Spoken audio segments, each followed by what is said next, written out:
Hello everyone, welcome back to TechBlog 66, the channel where we explore classic cinema, forgotten gems, and films that shape the language of movies.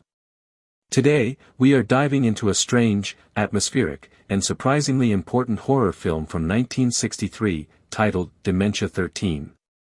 This movie may look like a low-budget gothic thriller on the surface, but beneath that surface lies the early creative fingerprints of one of Hollywood's greatest filmmakers, Francis Ford Coppola.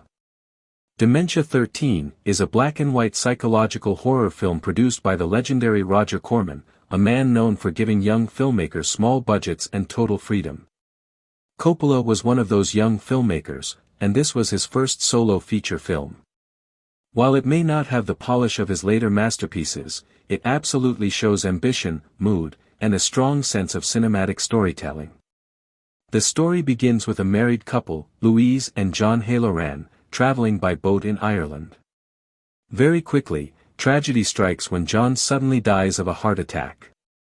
Instead of reporting his death, Louise makes a morally questionable decision. She secretly disposes of his body and decides to stay with John's wealthy family, hoping to secure her place in their inheritance. This choice becomes the emotional and psychological backbone of the film. Louise arrives at the Halloran family estate, a massive Gothic mansion filled with shadows, secrets, and emotional wounds. The family is still haunted by the death of a young girl named Kathleen, who drowned years earlier. Every year, the family gathers for a memorial ritual at the lake where Kathleen died. This obsession with death, memory, and ritual gives the film its eerie atmosphere. Soon, strange things begin to happen. A masked killer appears, wielding an axe, and family members start dying one by one. The murders are brutal for their time, especially considering this is an early 1960s film. Coppola does not rely on cheap jump scares. Instead, he builds tension through silence, framing, shadows, and psychological unease. One of the most fascinating aspects of Dementia 13 is its visual style. The film borrows heavily from Gothic horror traditions, with dark corridors, misty lakes, candlelit rooms, and looming stone architecture.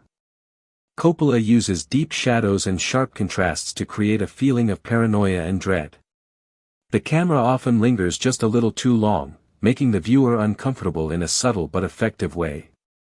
The performances in the film are intentionally restrained. Luana Anders, who plays Louise, delivers a quietly intense performance. She is not a traditional sympathetic protagonist.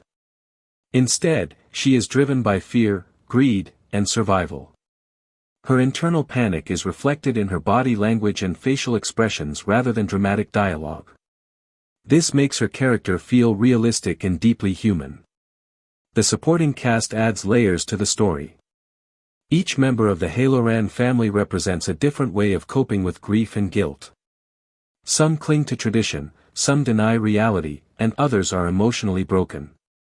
These dynamics give the film more depth than a standard slasher narrative.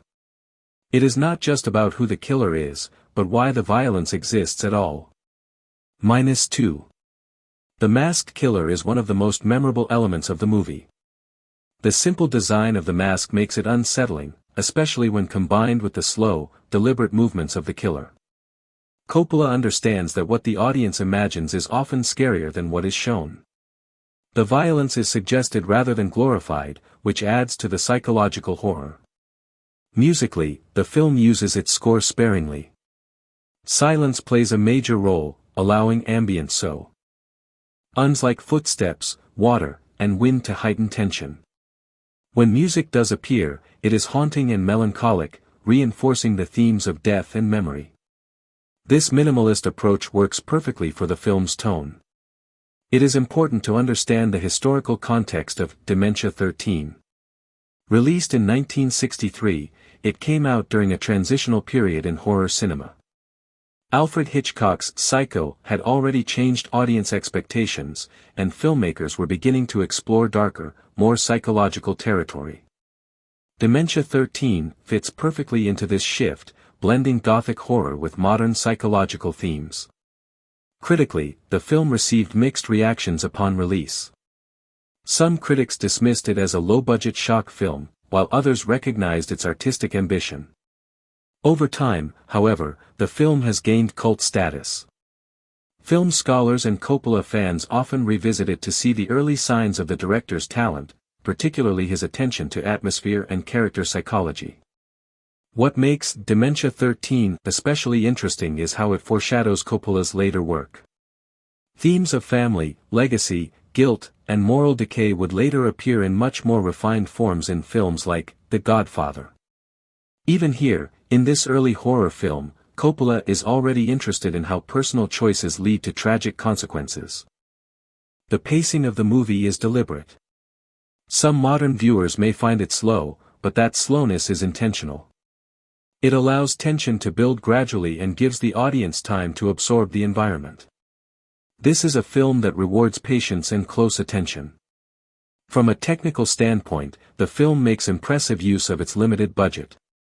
Locations are used creatively, and the cinematography elevates the production far beyond what one might expect from a Roger Corman produced film. Coppola proves that strong direction can overcome financial limitations. In terms of legacy, Dementia 13 stands as an important piece of film history. It bridges the gap between classic gothic horror and modern psychological thrillers.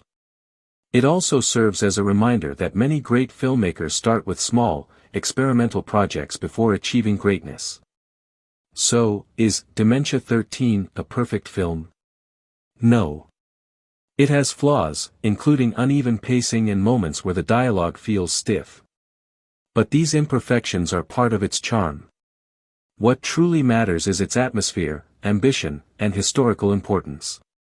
If you are a fan of classic horror, psychological thrillers, or the early work of legendary directors, Dementia 13 is absolutely worth watching. It is a moody, unsettling, and fascinating glimpse into the early mind of Francis Ford Coppola and a reminder that great cinema often begins in unexpected places. That's all for today's review on TechBlog 66. If you enjoyed this deep dive into classic cinema, don't forget to like, share, and subscribe. Let me know in the comments what you think about Dementia 13 and which classic film you'd like me to review next. This movie is available on YouTube free.